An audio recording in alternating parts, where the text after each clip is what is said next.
Holy moly. I do not know how we managed to do that. I do not know how we managed to do that. Like, how are we making such a meal of a team that's got slapped 9-0 in the previous game? And we were cruising at Southampton. But again, a win is a win nonetheless. So, yeah, Newcastle United 3, Southampton 2. Like, we made that look like the thriller in Manila. And it's baffling to see.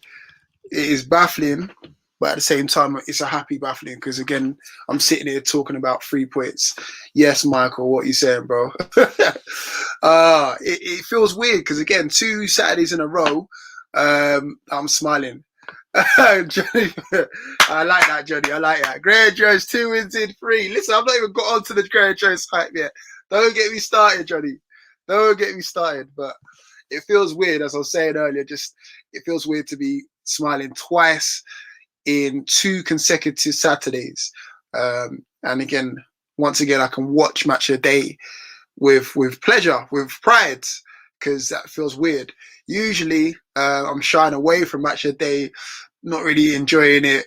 Usually we get slapped. Usually the boys on whoever's talking about us badly, this defending, that defending. I mean, we still could talk about the defending, let's face it. But at the same time, we can talk about bad defending, but with 3 points. Now, there's so much to unpack from this 90 minutes. I might even be on the stream for a while. So if you want to get a cup of tea, get yourself a drink or something like that, feel free to chime in because 3-2, but there's so much more to it than just 5 goals. Now, starting off, we already know we've got defensive headaches. Like Lascelles is out injured. Kieran Clark is with his missus having a baby. Who else are we missing out on? We are missing out. Obviously, Yedlin's been sold as ready, who is our other right back. I feel like someone else is missing as well. Anyway, basically getting the picture down to the point that Isaac Hayden's having to play in central defence. Now, for me, Isaac Hayden is probably our best midfielder. Or like sitting midfielder, should I say, central midfielder. Even with Willock, I have not seen enough of Willock, even though he scored in his debut. I think Shelby scored in his debut as well. And go figure, like, you know what I mean? He's still up in the air. But for me, to play our best central midfielder in defence means that we've got problems. So that's just kind of setting the tone of what I'm going to talk about. Good to see Willock obviously make a start, get a goal, which we'll get into in a bit. But I'm just going for the starting lineup just to kind of get to grips with things as well. Yes, Willock. Yes, Ricky. Willock. Yes. We're going to get into that. Don't worry. We're going to get into his performance because he had a very good performance. I'm not going to get too gassed because, you know, everyone can have a good first game and then kind of flitter away afterwards. But, yeah. Dean, Hayden, man of the match. Easy. Whoa. I was going to say that. Listen, let me get into that, man. I'm going to get into that. I was going to say that, but it's a team 2 people for me, and you probably can guess. Hayden's definitely one of them. So yeah, first start, ASM, thankfully starting. I've been saying it from time. You guys can vouch for me. ASM needs to start, and thank God he did start. He was bringing it in. He was cutting left, right, centre, all the rest of it, making a mockery of these people. And then lo and behold, he goes and assists with the first goal, latches onto a mistimed ball, whatever, lays it across the Willock. And as you said, Rakeem, that man, there we go. There we go. That's what I want to see. That's what I want to see from our central midfielders. Bursting into the box, late on arrival, boom. Bit like Lampard used to do back in the day. Not trying to compare Willock to Lampard levels. I'm just saying that sort of prowess into the box. Boom, scores on his debut. Thank you very much. Looking like a very good loan signing straight away. Statman Keith, happy Saturday 40. Get in. Yes, you're going to be a very busy guy by the end of the stream. I'll tell you that now. So be prepared when I answer some things, if you don't mind. What you say? Not even the first time we finished matches with less than 11 men after using all of our subs on injuries. What the hell does Bruce do in these training sessions? As much as I want to blame Bruce, I can't really blame Bruce for those sort of things. We'll get into that in a bit. Anyway, Willock, first goal for the club. Thank you very much. Cool. Then the second one comes as well. Now, this is I'm surprised about as well. Like the second goal coming, usually it's one goal and we're holding on for dear life. But we put some distance between ourselves. Like second goal, decent goal as well. Obviously a good deflection off. Is it Bednarek, I think? It's had an absolutely woeful week. to say the least, if that was off Bednarek as well. Almiron claiming the goal. I think they did give it to Almiron as well, and rightfully so. Again, ASM with the assist. This is what you do. This is what happens when you actually start ASM. I don't want to hear, oh, he had COVID. Listen, if you can come on for the last 30, start him for the first 30. Even if he plays the first 30 minutes, I don't care. Because again, by that time, just like today, we could be 2-0 up, and then I don't mind hanging on and maybe even getting a third if ASM's not on the pitch. But for me, ASM probably should have stayed on. I know we had to make changes because of obviously stupid idiots getting sent off, which we'll get onto a bit. But I would rather start him than him coming on in the last 30 minutes because I don't trust us in the last 30 minutes. Anyway, so 2-0 up, cruising, and then obviously we go and concedes. You know, things happen. Minamino gets his first goal for his club. Again, another lone debutant as well. So, yeah, 2-1. Not looking too bad. 2-1. Bit surprising. Michael Graham Jones doesn't even need Levin to fall out. Yes, listen, I'm not giving this win to Bruce, you know. I don't care. I'm not giving this win to Bruce at all. I'm giving it to Graham Jones. Like you said at the start, Johnny, 2 wins out of 3. And again, I'm not even putting that one down to Graham Jones, the one that we lost, because he was sent in the stands like he was a naughty schoolboy and is brought down. By that stage, we already conceded a goal. So that's not on you, Graham, so don't worry about that. But yeah, back to the scoreline, 2-1, and I'm thinking, okay, Southampton can get back into the game, and then we managed to go and score a third. Now, this is where I need you, Statman Keith. Correct me if I'm wrong, because I put it out on Twitter. I just want to clarify this. When is the last time that we actually scored 3 goals in one half? Because I can't remember. Someone said it was like years ago or whatnot. I need that stat. So if you don't mind, Statman Keith, when's the last time we scored 3 goals and a half? Almiron latches onto a very bad Alex McCarthy clearance and then gives him the eyes, puts it in bottom corner. We're 3-1 up. We're cruising. I'm thinking, hold on a minute. Is this Newcastle United or is this Juventus in back in the day? Because we are looking all right. And this is at home. I mean, home or away, we usually look poor, but at home, I think we've even looked worse. So to be 3-1 up at half-time, cruising, cool. Now, half-time is usually when things go, well, it can go one way or the other, depending on what the scoreline is. But usually we're behind or we're chasing something, and we're always having, I'm expecting hair-dry treatment times about 1,000 in there. Now, was it a 6-2 win versus Norwich? I don't know, Michael. I don't know. But Statman Keith, he loves those things. Again, if you can correct us on that, then that'd be good. That'd be a good stat to start off with anyway. Anyway, as I was saying, half-time is usually when we're behind, we're drawing, and we need someone to flip in, you know, raise the levels. And we ain't got Lascelles in there, who's our captain. Shelby doesn't strike me as much of a talker. And again, that's pretty much all the leaders in there. Oh, yeah, shoot. Before I get into half-time as well. Injuries. Sorry. Wilson. And I knew this was going to happen. I knew he wasn't going to complete a full season. You can't complete a full season of playing every single game. So he goes off injured. I thought it wasn't even an injury at first because he doesn't look like he was in pain or agony. But he goes off injured. Who do you bring on when your top marksman gets injured?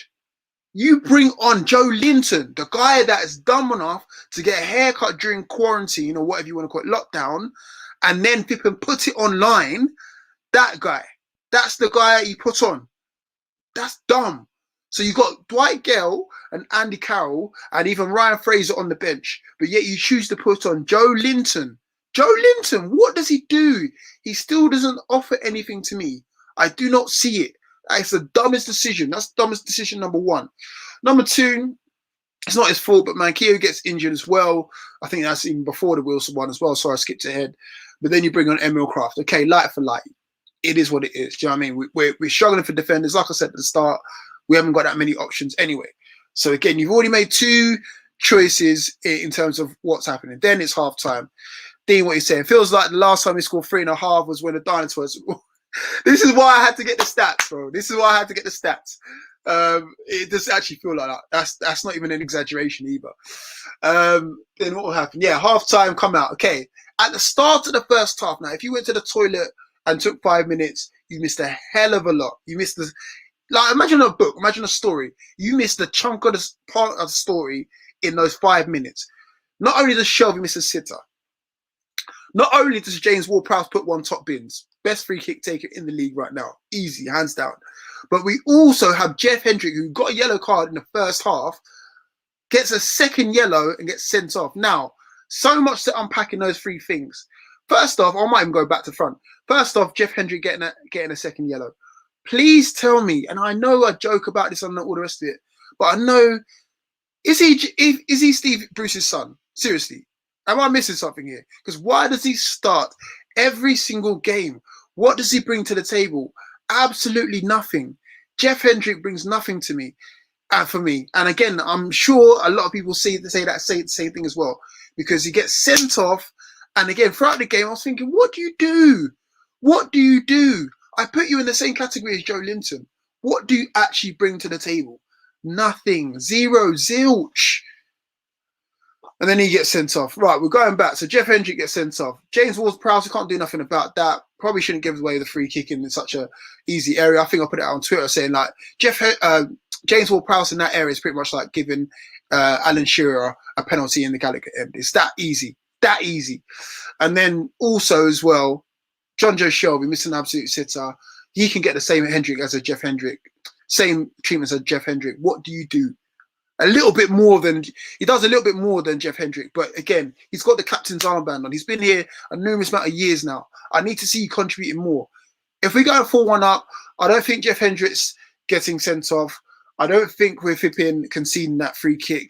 And again, we're clear. We're clear. 4-1. But at that moment in time, all that happens, it's 3-2, squeaky bum time, times about 100. They're pummeling us. And again, it even takes us a while to make the whole defensive substitution. Bruce instantly should have made the defensive substitution, but no, he thought, you know what, these guys will be all right. We've only lost Jeff Hendrick. We'll be all right in our shape. No. Eventually makes a substitution, hauls off ASM after about 60, brings on Dummett. Joe Linton's still breathing on the pitch. I don't know how. Anyway. Sorry, Rakeem, what you're saying. Waste of a free transfer. I totally agree. I totally agree. That's what I'm saying. That's why I'm trying not to get too gassed about Joe Willett, because bearing in mind, Jeff Hendrick scored on his debut for us. So as well as Joe Willett did today, and he did put in an absolute shift, I'm trying not to get too gassed too quickly, because otherwise he might be a Jeff Hendrick or in that box right there. Poor signing, Mohammed. Agree, bruv. Really agree. But again, we spent nothing on him in terms of the fee. And there's a reason why that. I don't know why or how AC Milan were trailing after this guy, because they've dodged a bullet with that one, seriously. Yes, bro. Thank you. Thank you. Thank you. And again, thank you again. We deserve that. I don't know how we managed to do that, but we did. Isaac Hayden deserves the captain's armband in Lascelles, is absolutely my opinion. Michael, you speak sense. You speak sense. Isaac Hayden definitely deserves it. I was actually even thinking to give it to Miggy, but I think Isaac Hayden makes more sense because he's a talker, leader. If you look at the way he put his body on the line, again, round about this time now when we're down to 10 men at this point, he saved one off the line with Dummett. In the box when I was throwing balls into the box, he was there, winning everything, putting his body on the line. Isaac Hayden, for me, definitely deserves that vice captain's armband, because John Shelby is not leading by example for me. Do you know what I mean? He's not doing it for me. Hayden for England, I don't want to get too excited. Let's not get too excited. I don't want to lose my man. But again, he's doing bits. Thank you, bro. Appreciate it. Thank you very much, brother. So yeah, down to 10 men. We're defending. Squeaky bum times about 1,000. Bums against the wall. All those cliches there. And then Fabian Schär goes down again. And that's from our free kick. Now, for me, even in the free kick, I still think Miguel Almiron should take the free kick, because he's on a hat-trick. It looked like he could have been bent into that corner anyway. But Schär takes it, hits the wall, goes in for the rebound, if you like. And then he gets clamped. Well, I don't even think he gets clamps. He just gets a challenge on him. He's off. We're down to 9 men for about a good 12 minutes or so. Now, I'm sweating buckets. And I'm bearing in mind I've gone for a run earlier today, so it's not even down to that. Somehow we managed to hold on to 3 precious points against Southampton. As I said before, we made that game look like the fillet of Manila somehow. I don't know how, but we did. Yeah, absolutely amazing. There we go. Right. Statman Keith, I love this. Morecambe versus Newcastle. League Cup this season. Newcastle 4 against Oxford. FA Cup replay last year. But Newcastle, you was right, Michael. Michael, you was right. Newcastle versus Norwich. 2015 was the last time Newcastle, same thing, scored 3 goals in the first half in the Premier League. Wow. Wow. Big up, Michael. Big up your chest. You got it before Statman Keith got in there. But yes, look at the stats there. So, hold on. The last time he scored 3 goals, only 3. 3 goals in one half against Southampton. Bear in mind, who shipped in 9 the previous game, is against Morecambe, if you're talking this season. And they're in, League 2? Then, prior to that, is against Oxford. They're in League 1? I don't know, I'm just guessing here. Like, these are not on my radar all the time. But in the Premier League, Norwich, 2015. Bear in mind, we're in a young 2021, you know. Wow. That just says it all. But yeah, we get the win. Happy. Now we're going back to those man of the match calls. I'm going to say, for man of the match, I have to give it to Almiron because he scored 2 goals, put in an absolute shift, workhorse, all of those things that he usually gets associated with and more. But he's added now goals to all of that, which I'm happy to see. But also, it's got to be to Isaac Hayden as well. Like you said, all of you guys have said, Hayden for England, I don't know about that. It's a bit too far, but put in a shift, obviously put his body on the line, led by example. That's what I want to see in a captain/vice captain. So for me, those 2 names would be there for man of the match for me. Absolute tremendous work. And again, also ASM, he only did 60 minutes worth of work, but again, it was an effective 60 minutes worth of work because he got 2 assists, absolutely run them ragged, just like he did the last time before the first lockdown. And again, craziness. So happy for you, bro, for the win. I'm happy as well because again, I don't usually get to feel like this on a Saturday or any day when Newcastle play. But hey, thank you. Still want Bruce out, yes. I still believe Graham Jones had a lot to do with this. When we had 11 men, I don't think we looked like that under Bruce in the whole 18 months. Do you know what I mean? Who writes these scripts is fixed. I don't know who writes these scripts, but I don't know how we haven't got a Netflix special because this is just like a roller coaster. Like, how can we go from a nice controlling 3-1 up or 2-0 up, 3-1 up at half time to missing a sitter, conceded 1, getting a man sent off in 5 minutes? How can football change that quickly? Only Newcastle United. Like, I don't know how we haven't got a Netflix special following us around. It's crazy. Miggy man of the match. Hayden wants cloning. Oh, summed up. That's my thoughts exactly. Miggy put in an absolute shift today. Absolute shift. Isaac Hayden, very close second. ASM, even closest third, maybe, with the 2 assists as well. Who else gets a shout out for me? That's it, really. I think that's the one. Would have loved to see a live reaction from his. In fact, that reminds me. In fact, stay tuned, stay there. I'm gonna invite these guys, so stay there. I'm back. 2 seconds. 2 seconds.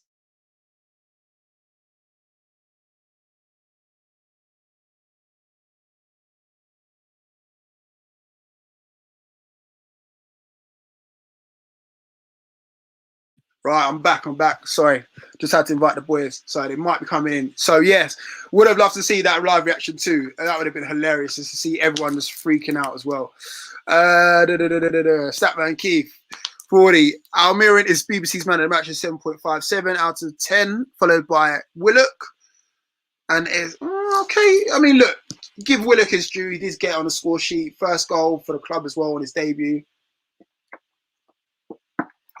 That for me, Hayden's block on the line is just as important as a goal for me. His leadership as well. The fact that he just gets on with it, like he's so versatile. centre midfielder by trade, playing centre back, played right wing back, played right back as well, I believe. Like, tell me something he can't do. That's probably the harder question. Yeah. Us. Oh no, Wilson is injured. Bruce, don't worry, as I have Joe Linton. Thank you, Dino. Thank you. Like, what? What? Like, that's why I can't give this man all the plaudits. I don't believe Graham Jones would have said, yo, I know, I'm going to replace our top goal scorer with the guy that can't hit a barn door. Like, it would have made more sense to me to put probably Carroll onto the pitch, or at least, or Gale. Gale to stretch him, or Carroll can double up as a centre back for those nervy 20 minutes or so, or like maybe possibly get a goal or something like that. So for me, yeah, it's just baffling anyway. Right, Dean, what you're saying? Can you imagine these players working under a decent manager? Would be class. Mate, don't you find it odd? I don't know if you've seen it as well. Rafa Benitez tweeted out about his dogs halfway through the game. I don't know. If I'm looking into that, call me crazy. But yeah, everything about this team just screams for a half decent, not even a top class manager. Like you said, a decent manager. Just to say, okay, final bits of the puzzle is, okay, we signed someone to replace Yedlin who went out, because now we're down to hardly any defenders. Maybe sign a left wing back to help out Jamal Lewis during these times as well. Because look, all of these players, we can't keep trying to put out the same 11 week in, week out, because they're going to be tired. Like, Shelby screamed that he was tired to me. Do you know what I mean? Like, these are the times where you might have to start rotating a little bit, because Shelby can't complete 3 90 minutes in fact, in this past 10 days, past week, sorry. Because, yeah, we played Everton last Saturday, Crystal Palace midweek, and then we just played, what's it called today? So someone like Shelby, who doesn't run a lot anyway, imagine him playing 3 sets of 90 minutes in the space of a week. Like, that's crazy to me. So for me, like, just needs someone with a bit of a brain to say, okay, let these guys rest for a little bit. We've got people to come in, and then, they can do a job as well. Yeah, I don't know. Just sounds too much like common sense to me. I don't know. What do we need? We Are the Geordies sequel. Maybe We Are the Geordies trilogy. I'm gonna post that to the creators. That would be actually very good viewing, because imagine all of us just sitting on our hands, just waiting for those final minutes to go out, because those 6 minutes at the end felt like an absolute stone. It felt like an hour. Those last 6 minutes. And I know sometimes we try and go down and waste time, but it's all it's doing is just adding to the time as well. So for me, it's painful to say the least. But yeah, Thomas, what a win! What a win! Here he is. You asked for him, because again, Fumbi, what you saying, man? They reminded me. Where is it? I'm gonna get this comment. Someone was saying, imagine you watching this. Here we go. Michael, here he said, would have loved to see a live reaction from Fumbi's half in that second half. That second half was, oh my gosh. How was he feeling? I had to play FIFA just to distract me. I didn't watch it. I just played FIFA and had it on sound. Bro, why do we make it so hard for ourselves? Why? You know what? Take away the red card even. I wasn't comfortable, We were just allowing them to do too much. And at 2-1, we were really on the ropes. And then we got a goal in 3-1 just before halftime. And that should have just reset it. I missed the first few minutes of the second half. So I noticed Shelby missed a chance. Hold on. In the first 5 minutes of the second half, Shelby missed a chance. They scored a second, and Hendrick gets sent off. 3 things in about 5 minutes. 5 minutes. That needs to be discussed. You know what I mean? You go into the tunnel at halftime. You don't come back out the same way. You got to reset the game. We got to make it. They shouldn't have scored. If they had to score a second goal, as 3-2, it should have been in the 70th minute, not in the first 10 minutes. But again, we come out worse than we actually went in. We actually went in on top. I got this stat from Statman Keith. He was saying that the last time we was 3-0 up or scored 3 goals in the first half in the Premier League, should I say, was against Norwich in 2015. 2015. So nearly 6 years ago. Well, you know the funniest thing, I think we're not used to being ahead. That's our biggest problem. Yeah. We get ahead and we get nosebleeds. We're like, oh my god, we're winning, and we went 2-0 up this time. I was like, oh my god, 2-0. I was shocked. I can't lie. We've missed ASM. Jeez Louise. I've been saying for time, just start him. I don't want to hear about, oh, he might have COVID. I'd rather him start the first 30 than the last 30. He can make such a difference in this. Look at what the difference he made in the first, 10, 20 minutes. He assisted 2 goals in the first, 10, 20 minutes. Hey, Willox was so happy to be playing. You could just tell. He was so happy to get some minutes. He just doesn't want to be on the bench no more, does he? It's like, yo, what is this? And he got a goal as well. He must have been thinking, what? Yeah, I don't want to get too excited, though. That's the thing. No, me neither. Definitely not. Jeff Hendrick scored in this debut. Do you know what I mean? True. So, but he put shifting. But you can tell Willock has a better brain than Hendricks. Oh. No, listen, and that's Sean Longstaff must be thinking. That's what we wanted from Sean. Do you know what I mean? You have to appear in those moments and score. Because when the ball went over, by the way, Shah as well. Shah putting the ball over the top.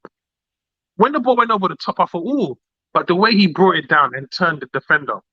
And then charged to the goal. He did that twice. Remember the first time he faked across and just dragged it to the touchline, played it back, but missed everyone. This time he actually looked up and picked out Willock. And his finish was perfect.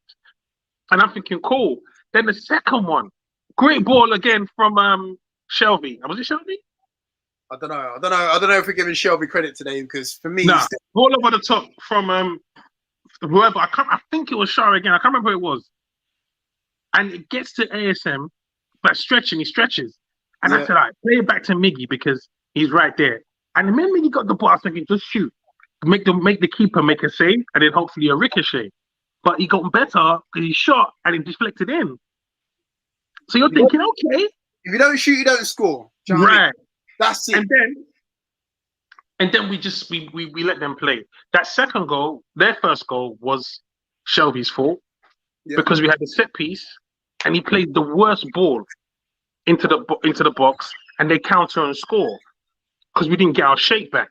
Then we go to 3-1. Great pressing, great movement. We get 3-1. Wilson outside of the box is terrible. Outside of the box, he's got nothing. There was a time when he had to play ASM in and he misplaced the pass. In the box. That's what his strengths, though. That's what his strengths, man. Like, we got to play But he has to learn that, though. He has to learn that because part of running on the counter is being able to pass and move. And when you can't pass the ball, you can't move. So if he played ASM in, he has a clear run and goal. You have to make that pass. So, and when he went off and Joelinton came on, I thought there's no way we're scoring because... What is that substitution about? I just spoken about it earlier. I mean, look, I think even Statman Q said, I think Joelinton must be saving the best for Manchester United and Chelsea games. Joelinton's record in the league now is 3 goals in 54 Premier League games and 7 goals in 65 league and cup games. Like, what a return for a striker. But why are you making that substitution, Bruce? You've got Fraser on the bench, Gale on the bench, Carroll on the bench, and you bring on Joelinton. Who would you put on though? You wouldn't. You can't take. You wanted to take on a striker for. To be fair, I would have just put on. I'd have put on Gale. Yeah, either Gale or Carroll. Either way, Gale could stretch them, or Carroll would have been good because again we probably would have been defending deep, and he doubles up good as a defender and a striker. So either one. But Joelinton, what does he do? Nothing. What does he do, man? Nothing. I feel for him, man, because it's not happening at Newcastle. It's just not going to happen. Because he's busy getting haircuts. What's £200 is probably what he would have tipped my man anyway. Do you know what I mean? £200, that's nothing to him. So, I mean... Is Wilson out for a long time? I don't know. It's looking like Cher might be out for the rest of the season, though. And again, despite Cher not being the best defender, I think he's the only defender that we had. Like, he was good. He's been good for us. We miss Fab so much. We miss Fab's leadership so much. Just to clean up, because our defending is getting poor. Our attacking has improved. Our defending is getting poor.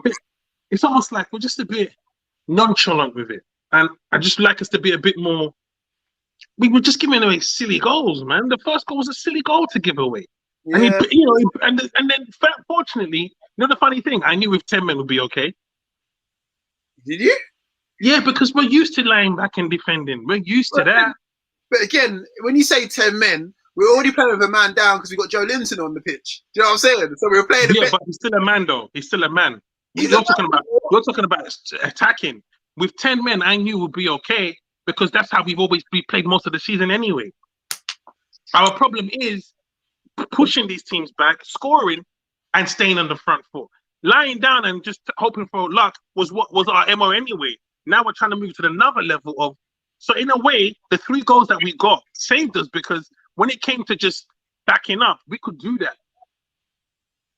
I don't know. I'm still. I'm not saying that's the module going forward. I'm just saying at 10 men, I was comfortable. I wasn't worried. I was pissed off because I thought I wasn't worried about the 10 men. It's the 3-2 that pissed me off because we were already 3-2 with 11 men. Yeah. So 10 men changes the game for both of us because Southampton now know they have to score that goal. We know we have to protect that goal. If there was still 11 men on that pitch, we'd be thinking, 3-2, we have to go for another goal. And we'd probably concede again. Oh, I've got a quick question in here from Keith saying, do you think it's time for Bruce or Graham Jones to bring back Dubravka to the starting lineup? I want Dubravka back in, definitely. Yeah. But what Darlow doesn't distribute. Darlow can't distribute the ball. He just kicks it long. Maybe because he thinks he's going to come straight back to him. So then what? What if you do kick it long? He will come straight back to you. I don't know. What you're saying Dubravka goes in straight away just because of he's our number 1 goalkeeper. That's just that. Well, I don't care how many goals Joelinton scores in Wilson's absence. When Wilson's back, Joelinton can fuck off. Yeah, that's a bit different though, man. Like not really. Nah. Not really. All Darlow's done is made some good saves. Can Dubravka have made those saves? Absolutely. We didn't win games. It's not like we were top of the league because of him. No, but he saved us from getting absolutely pummeled. Yeah, because we had no other keeper. That's his job. I don't know. To make that he's not keeping Dubravka out of the team. It's just good faith. How? How is he keeping him out of the team? How?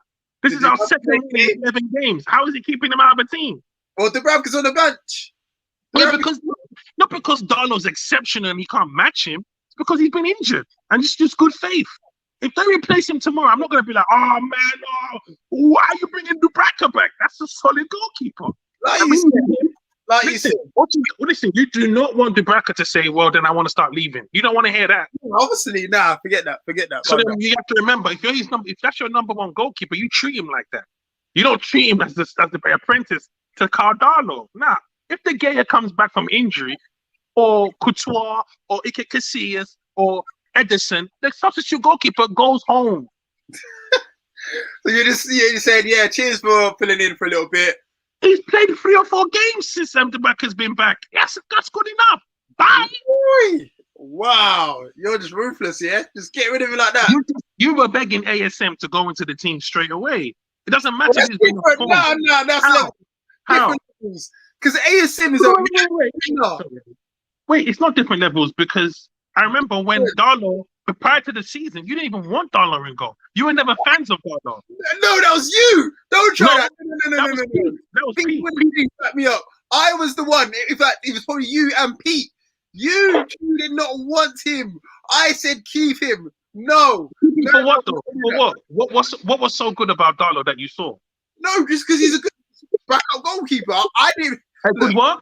A good what? Yeah, good backup goalkeeper. He's come good. Good backup dancer. That's it. I want Dubravka back in the team. He's come good. He hasn't come good. He's just stopping shots. Stat man, Keith, see what you've done now, man. I'll put Dubravka back in till he makes mistakes. Then I'll bring back Darlow. And what if he says, I don't want to come here, you can't just use me like that? He says, Darlow's going to say that, then sell him. Sell him. We've got Dubravka. That's it. Man. Dubravka's our number 1 goalkeeper. Eventually, you're going to have to make the decision. Who's number 1? And I don't want it to be Darlow. I want it to be Dubravka. Because I think he commands the defense better. I think he's he's older, he's wiser, and he plays the game better. He actually goalkeeps the area better than Darlow. Darlow stops shots, I get, but he's not vocal. He doesn't command the back four. He's saying, Jeff And said distribution he sucks. could be better, but he's not done much wrong. Brucey management style. See? So I think It's not about him doing wrong. It's not about that. It's your key players. Who's your better goalkeeper, Darlow or Dubravka? The only reason he's keeping Darlow in is I don't even know why he's keeping Darlow in. I'd have played Dubravka in a long time ago. I'd have started him today. We lost against Palace. He's conceded 2 goals. Put him on the bench. Yeah, I don't think it's for. It's just had dodgy defenders in front of him. Michael saying, sticky well. Defenders or not, so will Dubravka. So what's the difference? What happens when Woodman comes back as well? Wonder what's going to happen with him. He can still get his stripes. Don't worry about Woodman, man. Woodman's still a young buck anyway. I think he's still at Swansea, isn't he? So don't worry about Woodman. It's between Darlow, who's pretty much done very well this season, and Dubravka for me. And here we have the wine sipping.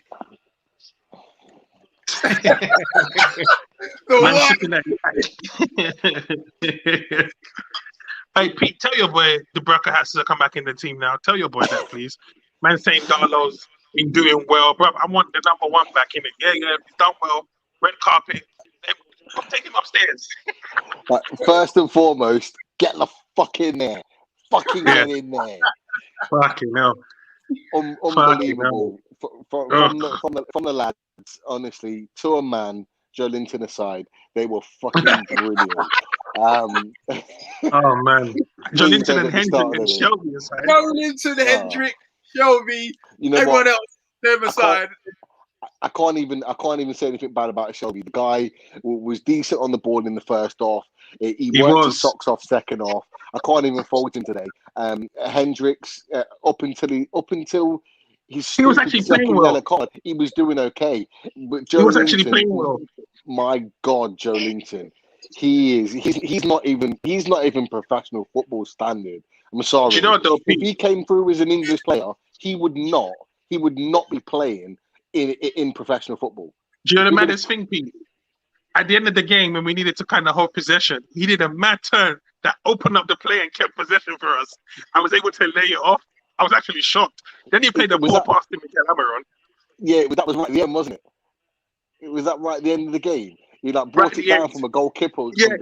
That was the only thing of note that he did in the game. The only thing. I panicked. I thought he was going to lose it. I swear to God, he is the fucking hell, man. We have never had I used to think Des Hamilton was the worst player that ever played for this club back in the 90s. Seriously, Joe Linton is the worst player I've ever seen put on a black and white shirt. He is garbage. He is absolutely. I thought you could put him ahead of Rivieri, all the other ones. Seriously, hands down. Mike actually had his pants pulled down with that one. I still can't believe he spent 40 million on him. No way. Mike actually pulled our pants down by signing the fucker. He pulled our pants down. Rakeem saying here, Joe Linton is worse than Ali Dia. Remember him who played for Southampton? Yeah, pretending to be George Weir's cousin. I forgot we still had him. He's either worse or he's on the same, or he's on a par with that Ali Dia. Honestly, I forgot we still had him. When you came on, I was like, "Oh shit, we still have him." Worse. I have to say though, going back to your original point when I came on, it's now time for Dubravka. It is. Thank you, bro. It's now. Look, and this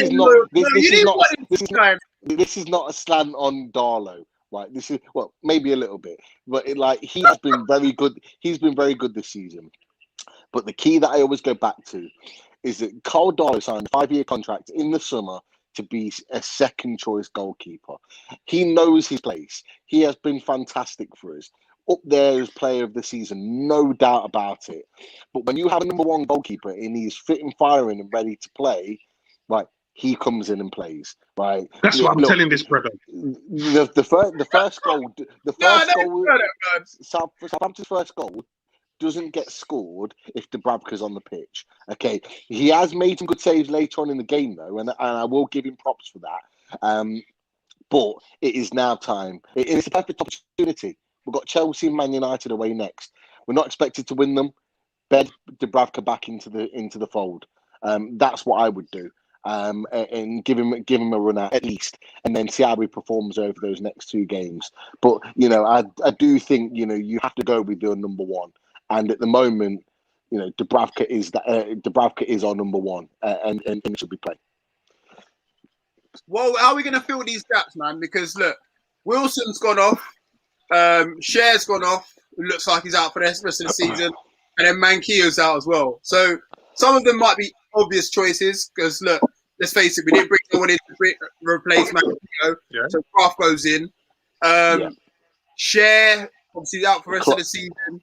Clark's only away today because his wife's about to have a baby.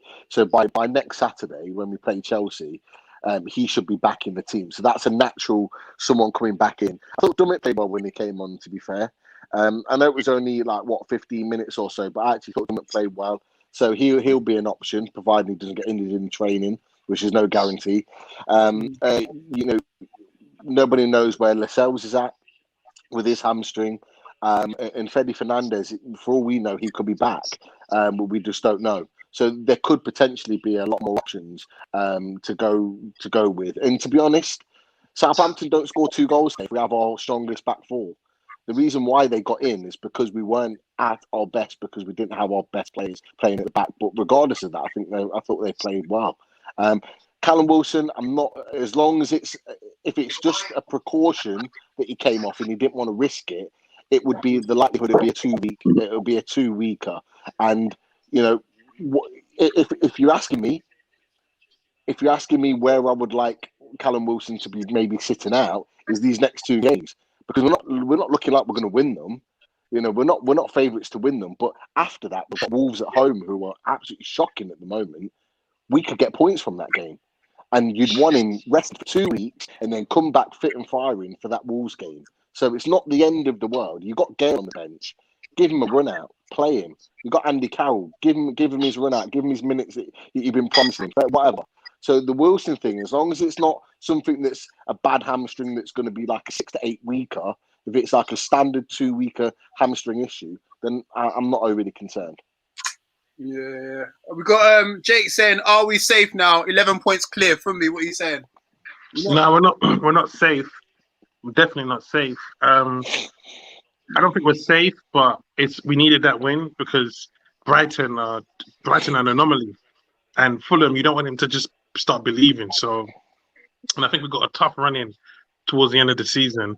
But so I don't think we're safe. I do agree with Pete. I think Callum Wilson needs a rest anyway. He's he's been going all season, so I don't mind him sitting out a couple games and working on his passing. Because ASM was bombing through and he just had to lay that off. Sometimes it takes an extra touch where it's not needed, but I like him. But I won't mind him sitting out with ASM because he's going to be playing because he needs the games. I don't mind who we play up front. We don't need a striker. We just need ASM and Miggy running the game. The striker can be there. We just need ASM. This is what happens when we start ASM. He contributes to 2 goals. And we haven't even got him and Fraser up yet. Fraser looked tired on Tuesday against Palace. He looked really tired. So I'm glad he kind of was able to get a rest today and we were still able to get the points. Because I think he'll be someone that we'll need in the next 2 games. For me, it was interesting. Alan St-Maximin, he was heavily strapped up on his left leg. I don't know if you noticed. So I don't know what injury he's carrying, but it might be worth kind of putting him back on the bench again for these next 2 games where we're not expected to win. Play Fraser.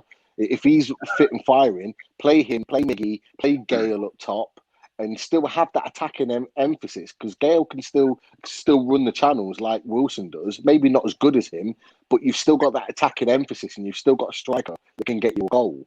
But then you can bring St-Maximin on to have that. Or the other way around, start St-Maximin and bring him off after 60 minutes. And we just need to manage our team, right? We can still go out and try and get something from these next 2 games, but we're not guaranteed it.